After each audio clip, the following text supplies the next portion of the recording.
இரண்டாம் வாசகம். மக்கள் அனைவரையும் கிறிஸ்து மீட்கிறார். திருத்தூதர் பவுல் ரோமியருக்கு எழுதிய திருமுகத்திலிருந்து வாசகம். அதிகாரம் 15, வசனங்கள் 4 தொடக்கம் 9 முடிய.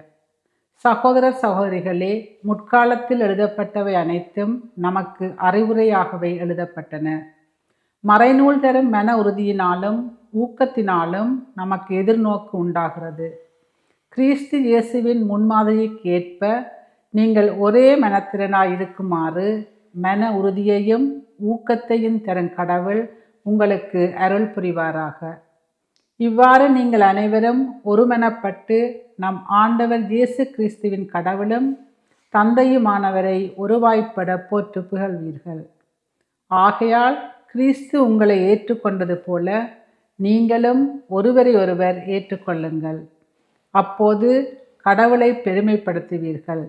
என் கருத்து இதுவே: கடவுள் உண்மை உள்ளவர் என்பதை காட்டுமாறு கிறிஸ்து விருத்த சேதனம் செய்து கொண்டவர்களுக்கு தொண்டரானார். மூதாதையருக்கு தரப்பட்ட வாக்குறுதிகளை உறுதிப்படுத்தவும் பிற இனத்தார் கடவுளுடைய இரக்கத்தை பார்த்து அவரை போற்றி புகழவும் இவ்வாறு தொண்டரானார். ஆகவே பிற இனத்தாரிடையே உம்மை போற்றுவேன், உமது பேருக்கு புகழ் மாலை சாற்றுவேன் என இதை குறித்து மறைநூலில் எழுதியுள்ளது.